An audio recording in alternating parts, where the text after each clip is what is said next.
Right, I do everyone. This is episode 20 of the REEFER 250 build. I'm doing this one freehand, so it's going to be a bit wibbly wobbly, but no worries. I just wanted to do a quick update on the tank itself, the display tank, and then soon enough I'll do an update on the sump because there's quite a bit of stuff going on there. I'll try and keep it as steady as I can. Sorry about my awesome fucking reflection as well. So yeah, I mean, everything's started to finally come to. Things are starting to grow out. Ignore the stem Montipora, this guy. All the polyps are in. You know that they do that once or twice every month. It's been in all day, but you know, this guy does it too. I'll zoom in on this. Here we are, yellow gurney. And I have to feed this quite a lot. I feed it a load of REEFER, but it takes anything that goes in the tank. It'll eat frozen. Well, I mean, it literally will grab anything. This purple tank's going to do our heads in that, right? So, I don't know how well you can see that, but there's 1, 2, 3, well, it's branching out 3 times, and it also looks like it's basing out a bit too. Basically everything's doing real good. It's been a slow start, but everything's doing real good. The main thing I need to do right now, you see that pile of crap at the back, I need to vacuum that out. Everything in this, all the mess in this tank, basically gravitates towards that one corner, this back corner pretty much. So yeah, this thing's just, all the polyps are in, but that's no worries. On the next video you'll see it again and it'll be like a fuzzy little tree, so it'll be fine. These are one of the newbies, not gonna see that colour, but that's actually a yellow clove polyp. I've been after one of these for ages. I love yellow corals. You can just about see. Oh, I think you can just about probably tell that there's colour on it. It probably comes out green, but in poison it's yellow. This is the 24K livestock coral, livestock. Try and keep that focus.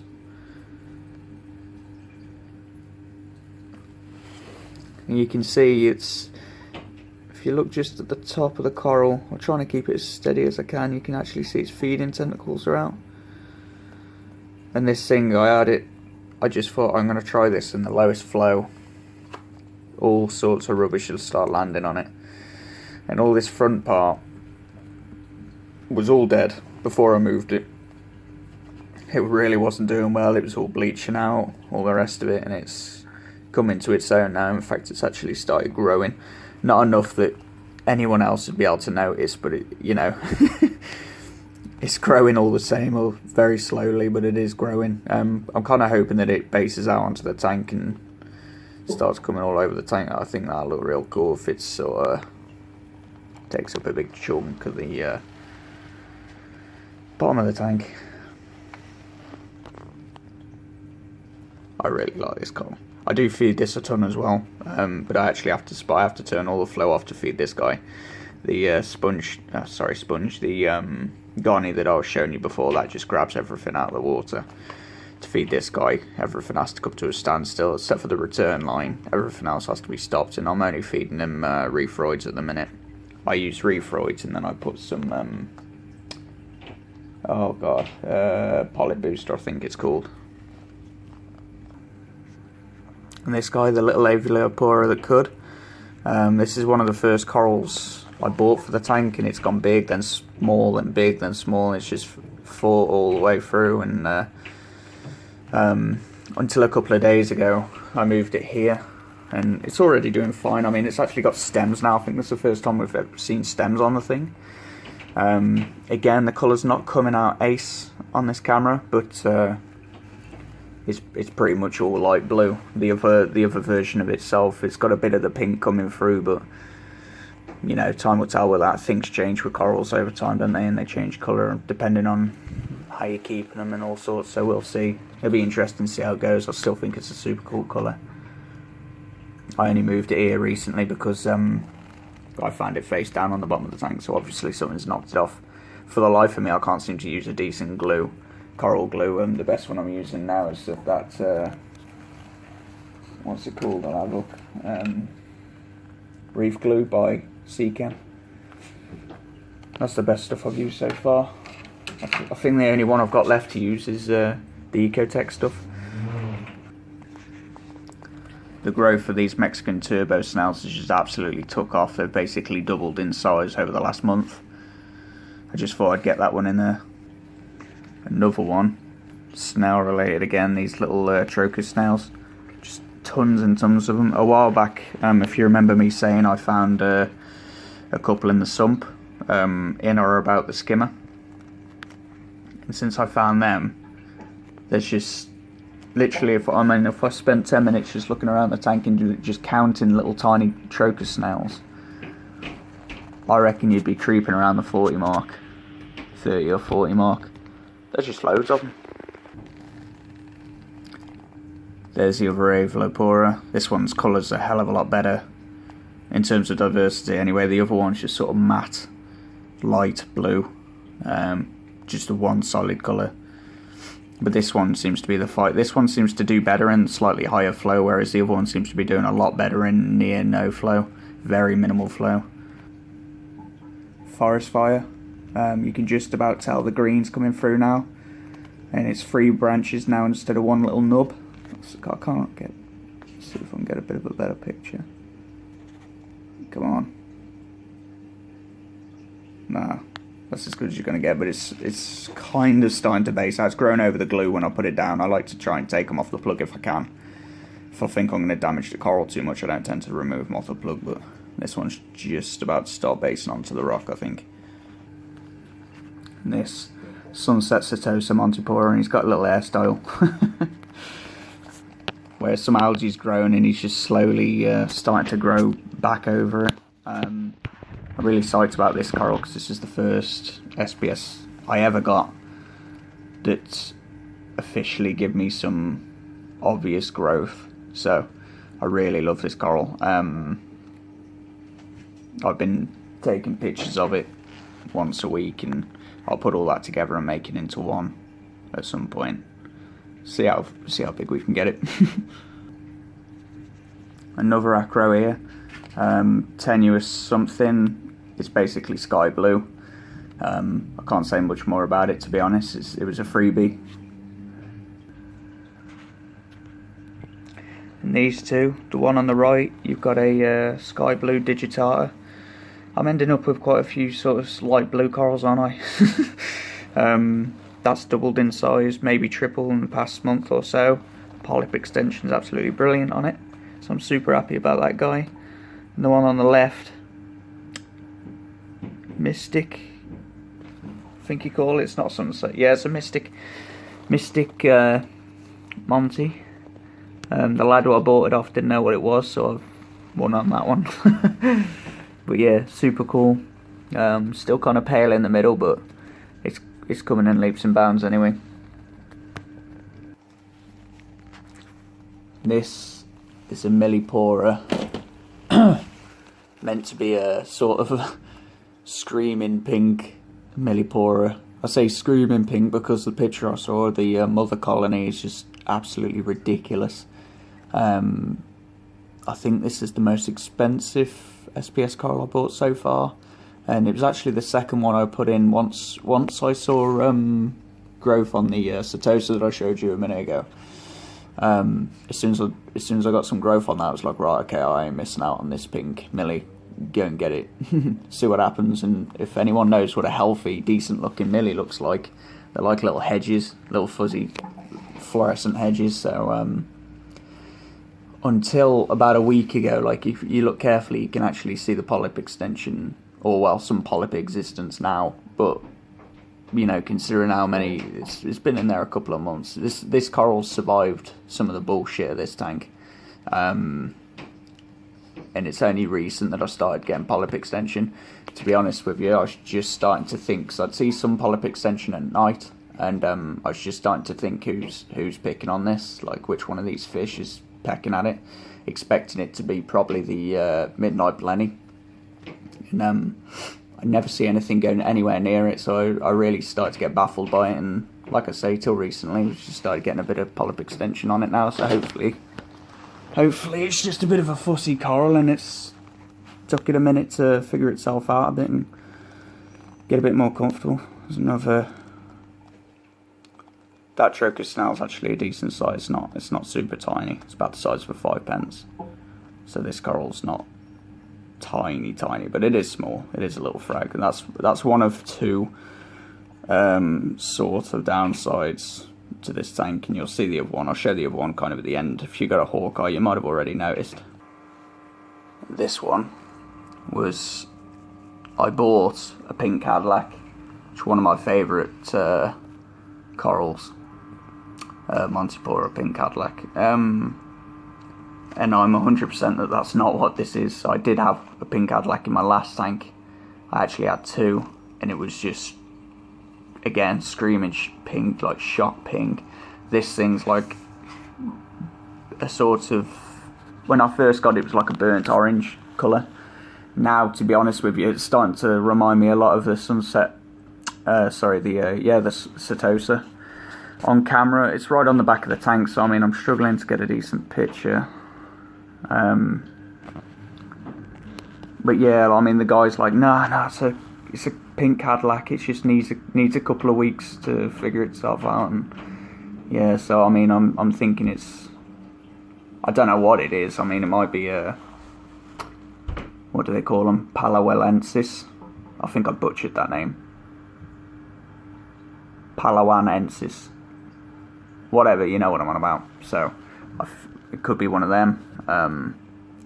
Either way, I mean, I'm pretty sure this isn't a pink Cadillac. I don't think on my other pink Cadillacs I even had polyp spacing like that. I'm sure the polyps were a little bit bigger, and it was just incredible from day one, incredibly bright.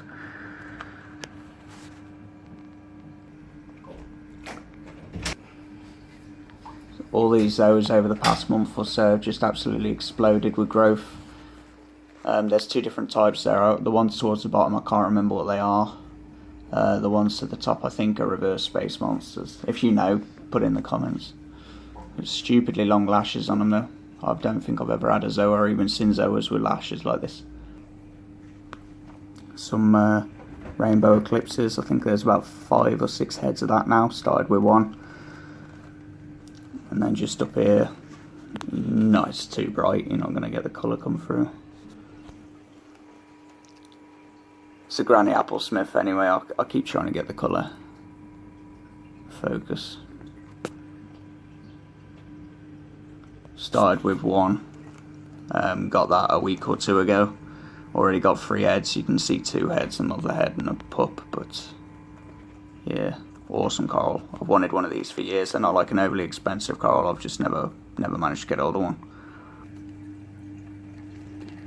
So I bought 2 Royal Grammar at the same time. It's quite a while back now. I don't think I've ever done a update on the fish, but I bought this slightly larger one and then a different one from a completely different tank and all the rest of it, and tried my luck, and they've paired off.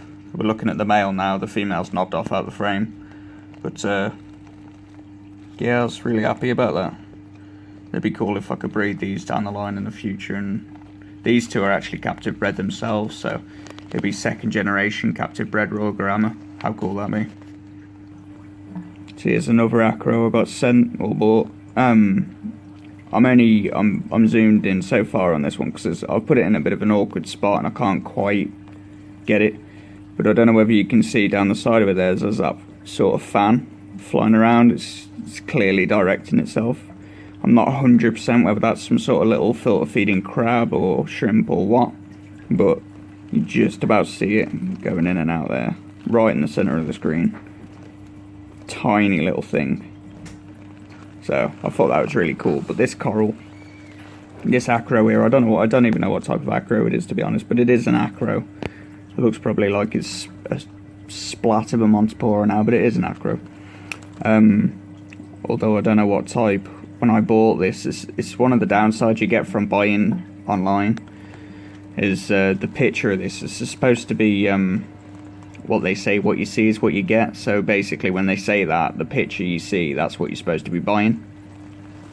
And this thing was just like bright yellow, polyps yellow, body yellow, top and bottom both yellow.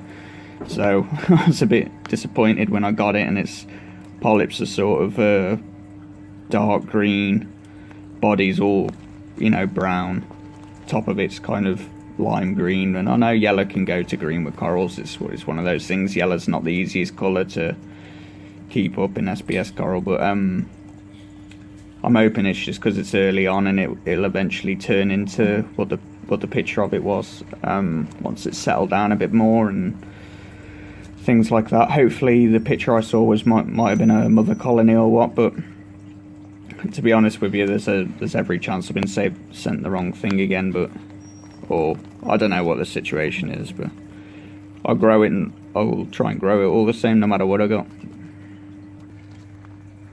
And this is the mushroom coral that survived the winter. This was officially the first coral in this tank when we reset it up, only based on the fact that it was the only survivor from the move, and I think there was only the one time I recorded this, so this is what it is now. It is probably double in size, its colour's real good, but the other thing I was going to show you, the other bad point that I made out earlier, I'll zoom out and you'll see.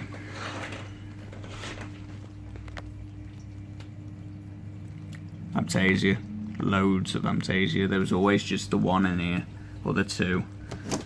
I took a few out once I took the substrate out a while back, and just as all the coral started doing really well, so did all the Amptasia. So this guy's sat in the middle of a minefield of them. He seems to be holding his own, but yeah, I mean, some of these are the one that's in the middle of the screen now is a fair old size, but there's the king of all Amptasia down the back there. That thing's fucking huge. The head of that's probably a bit bigger than a £2 coin. I don't know what the American equivalent will be, or wherever you are in the world, but it's a decent size, good 2 inches across.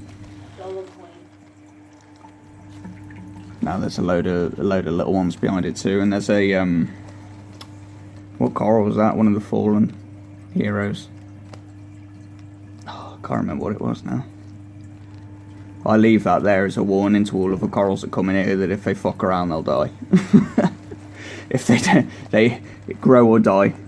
So this guy stays here. It's like what they do in the medieval times, so I just thought I'd leave that in there. A warning to myself as well, not to take risks. So besides all the coral, other things was this god-awful lid. A tank cover or whatever, that's only there really to protect the purple tang. Like, it must serve a bit of a purpose for the little ones as well, but to be honest with you, I mean, they could jump through those gaps. Like, they're pretty big, but purple tang's safe. I've got one on order, so that'll arrive and then we'll build it, and that'll probably end up being a laugh or a train wreck. We'll see, won't we? Besides that, the other thing I've been thinking of in conjunction with some Amptasia control, I really didn't want to use Red Sea's Amptasia X. Not that it doesn't work, because it works 100%, I've used it in the past. I just really didn't fancy, now that I've finally got SBS growth, especially some on the acro, which, if you don't know, acros aren't the easiest corals to grow. I just didn't want to start adding stray chemicals, you know, weird chemicals and the what. It's totally reef safe. I just don't fancy it. I'd rather do something in as close to the natural sense in captivity as we can get. One of my favourite fish is copper band. I've been looking at getting a copper band for pretty much since we set this tank up. And same with gold spot rabbitfish. They're the two fish I'd like to finish the tank with. But no sooner than I start thinking about it, I put myself off the idea. I think, you know, the tube worm down the bottom there, this was the other survivor of the winter. Soon as copper band goes in there, that's dinner, so that could go in the sump, it'd be fine. Besides that, yeah, I mean, I just put myself off the idea a lot. I'm sure it'd be fine. The other thing I worry about is the purple tank kicking the shit out of it.